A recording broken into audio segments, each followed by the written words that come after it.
Chairperson দেশনেত্রী বেগম খালেদা জিয়া ছাড়াই sorry আপনারা একটু বন্ধ করেন।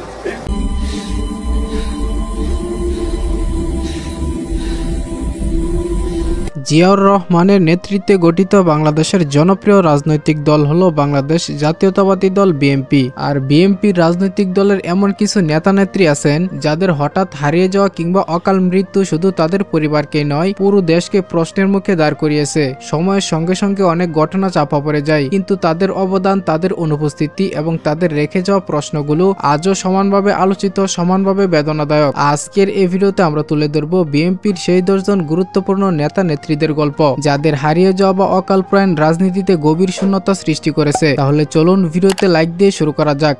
নাম্বার 10, ইলিয়াস আলী। সিলেট 2 আসনের সাবেক সংসদ সদস্য ইলিয়াস আলী। তিনি ছিলেন সত্যিকারের একজন দেশপ্রেমিক। রাজনীতিতে যুক্ত হওয়ার সময় তিনি ওয়াদা করেছিলেন প্রাণ গেলেও বিএনপির জন্য তিনি সৎ এবং নিষ্ঠাবান থাকবেন। এজন্যই কোনো কিছুতে তিনি আপোষ করেননি। ফলে এক পর্যায়ে ইলিয়াস আলীকে গুম করে দেন হাসিনা।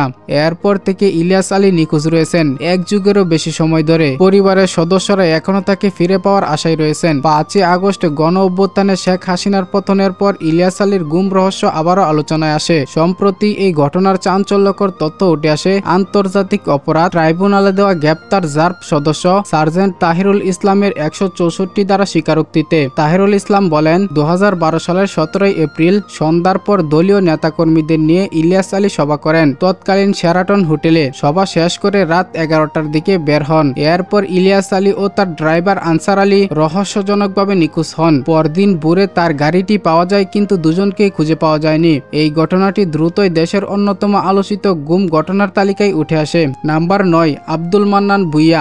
1996 সালের মান্নান ভূঁইয়া বিএনপির মহাসচিব হন। টানা 11 বছর ওই পদে থেকে তিনি দায়িত্ব পালন করেন। জিয়ার আদর্শে বলিয়ান ছিলেন তিনি। অথচ যে দলে প্রায় 30 বছর নিজের মেধা ও শ্রম দিয়েছেন, এই নেতার মৃত্যুর সময় দেখতে পর্যন্ত যাননি বিএনপির শীর্ষ নেতারা। মহাসচিব হিসেবে 11 বছর দায়িত্ব পালনের সময় তিনি বারবার চেষ্টা করেছেন বিএনপিকে কণ্টর পন্থা থেকে ফিরিয়ে আনার জন্য। এ ব্যাপারে তিনি অনেকটা সফল হয়েছিলেন বলে অনেকে মনে করেন। রাজনীতিবিদ হিসেবে আব্দুল মান্নান ভূঁইয়া ছিলেন বিচক্ষণ, কিন্তু 1/11 প্রেক্ষাপট তার কপালে বহিষ্কারের কলঙ্ক তিলক এঁকে দিলেও দল ভাঙায় তিনি খুব একটা আগ্রহী ছিলেন না। বহিষ্কারের পরেও তিনি আলাদা কোনো রাজনৈতিক দল গঠন করেননি। নিজ আসন থেকে স্বতন্ত্র প্রার্থী হিসেবে নবম জাতীয় সংসদ নির্বাচন করলেও তিনি বিএনপির সম্পর্কে তেমন নেতিবাচক বক্তব্য দেননি। মৃত্যুর দিন সকাল 7টা থেকে 11টা পর্যন্ত মান্নান ভূঁইয়ার মরদেহ তার গুলশানের বাসভবনে রাখা হলেও বিএনপির স্থায়ী কমিটির সদস্য KM আনোয়ার ছাড়া আর কোনো বিএনপি নেতা সেখানে যাননি। একজন প্রবীণ রাজনীতিবিদের প্রস্থানকালে তার প্রতি এমন আচরণ দেশের নেতিবাচক রাজনৈতিক সংস্কৃতি ও এর চরম বিদ্বেষী নিষ্ঠুরতার রূপটাই তুলে ধরে। নাম্বার 4, খন্দকার দেলোয়ার হোসেন। বিএনপির সাবেক মহাসচিব বরেণ্য রাজনীতিবিদ মরহুম খন্দকার দেলোয়ার হোসেন 2011 সালের 16 মার্চ সিঙ্গাপুরে মাউন্ট এলিজাবেথ হাসপাতালে চিকিৎসাধীন অবস্থায় 78 বছর বয়সে মারা যান। তিনি ছিলেন বীর মুক্তিযোদ্ধা, 21 পদকপ্রাপ্ত ভাষা সৈনিক। ভাষা আন্দোলন থেকে শুরু করে স্বাধিকার, স্বাধীনতা, গণতন্ত্র ও জনগণের মুক্তির সকল সংগ্রামে তিনি রেখেছেন অসামান্য অবদান। খন্দকার দেলোয়ার হোসেন 1/11 এর সময় দেশের এক চরম রাজনৈতিক সংকটকালে বিএনপির মহাসচিবের দায়িত্ব কাঁধে নিয়ে যোগ্য নেতৃত্ব দিয়ে দলের বিরুদ্ধে চক্রান্ত রুখে দিয়েছিলেন। খন্দকার দেলোয়ার হোসেনের মতো একজন নেতাকে আজ চরম মিস করে বিএনপির সমর্থকরা। নাম্বার 7, আলহাজ নাসির উদ্দিন আহমেদ পিন্টু। বিএনপির অন্যতম সাহসী নেতা ছিলেন এই নাসির উদ্দিন পিন্টু। নাসির উদ্দিন পিন্টু ঢাকা 8 আসনের সংসদ সদস্য ও 90 দশকের বাংলাদেশ জাতীয়তাবাদী ছাত্র দলের সভাপতি। ছাত্র দলে থাকাকালে দুঃসাহসী ছাত্র নেতা হিসেবে খুবই পরিচিত ছিলেন তিনি। এছাড়াও সাহসী বক্তব্য প্রদান ও বিএনপির দুঃসময়ে ঢাকা 8 আসনে নেতৃত্ব দিয়েছিলেন এই নেতা। তিনি সত্যি বলতে কখনো পিছপা হননি। স্বৈরাচার শেখ হাসিনার আমলে তার বিরুদ্ধে কথা বলতে তিনি কখনো ভয় পাননি।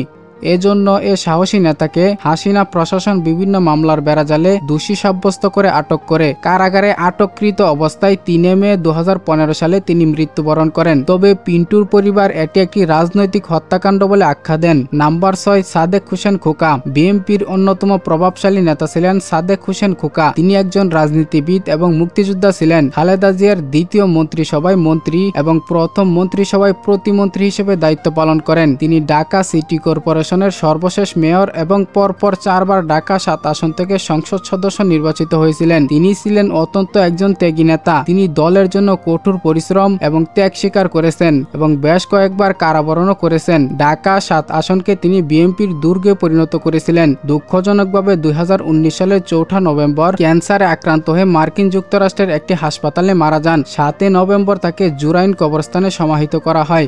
নাম্বার 5, চৌধুরী আলম। ঢাকার অন্যতম প্রভাবশালী কমিশনার ছিলেন চৌধুরী আলম। রাজধানীর কেন্দ্র গুলিস্তান, পল্টন, শাহবাগ এলাকায় ছিল তার নিয়ন্ত্রণ। বিএনপির এই প্রভাবশালী নেতা সভা সমাবেশে লোক জড়ো করতে পারতেন মুহূর্তেই, যে কারণে দলেও কদর ছিল তার। 24 জুন 2010 হঠাৎ উধাও হয়ে যান চৌধুরী আলম। খবর আসে ইন্দিরা রোড থেকে তাকে আটক করেছে ডিবি। পরিবারের সদস্যরা ছুটে যান ডিবি কার্যালয়ে, কিন্তু খোঁজ পাননি তার। এখান থেকে সেখানে খুঁজছেন অনেক। পরিবার আজও খুঁজে পায়নি চৌধুরী আলমকে। তাকেও শেষ করে দিয়েছে হাসিনা। নাম্বার 4, সালাউদ্দিন কাদের চৌধুরী, যাকে সংক্ষেপে বলা হয় সাকা চৌধুরী। সাকা চৌধুরী ছিলেন বাংলাদেশী রাজনীতিবিদ এবং জাতীয় সংসদের চট্টগ্রাম 2, চট্টগ্রাম 6, চট্টগ্রাম 7 আসন থেকে নির্বাচিত একজন সাবেক সংসদ সদস্য।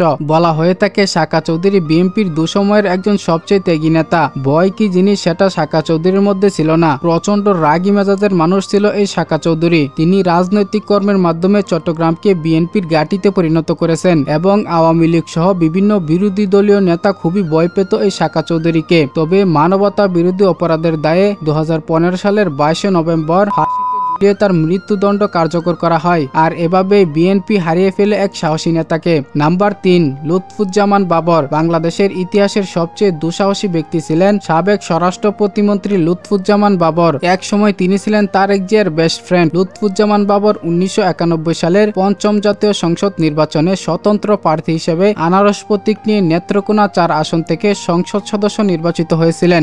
এরপর 1996 সালের 15 ফেব্রুয়ারি 6ষ্ঠ এবং 2001 সালে 8ম জাতীয় সংসদ নির্বাচনে বাংলাদেশের জাতীয়তাবাদী দলের প্রার্থী হিসেবে নেত্রকোনা 4 আসন থেকে সংসদ সদস্য নির্বাচিত হন। লুৎফুজ্জামান বাবরের বিরুদ্ধে সবচেয়ে বড় অভিযোগ হচ্ছে ভারতের 7 সিস্টার নামে পরিচিত একটি রাজ্যের বিদ্রোহী দল গঠন করে ভারতকে অস্থিতিশীল করার প্রচেষ্টা। এমনকি চীন ও পাকিস্তান মিলে ভারতকে যতটা ক্ষতি করতে পারেনি, তিনি একাই তার চেয়ে বেশি ক্ষতি করার চেষ্টা করেছিলেন। সেই বাবর 2টা মামলায় ফাঁসির আসামি হয়ে 17 বছর কারাগারে। 2008 সালে আওয়ামী লীগ ক্ষমতায় আসলে তাকে একাধিক মামলার আসামি হিসেবে অভিযুক্ত করা হয়। 21 আগস্টের গ্রেনেড মামলায় জড়িত থাকার দায়ে 2018 সালে তাকে দেওয়া হয়।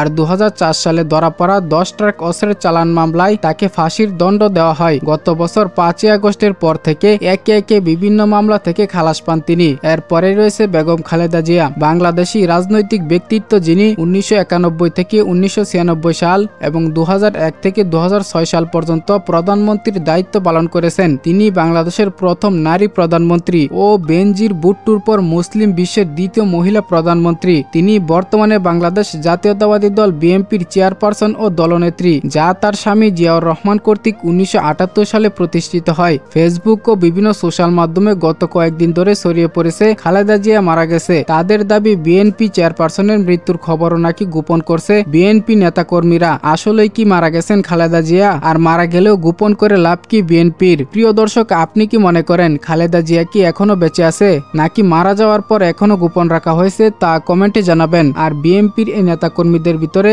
আপনার পছন্দের নেতা বা নেত্রীকে সেটাও কমেন্টে লিখে দিন। ভিডিওটি ভালো লাগলে লাইক দিয়ে শেয়ার করুন। সবাই ভালো থাকবেন, সুস্থ থাকবেন। খুদা হাফেজ।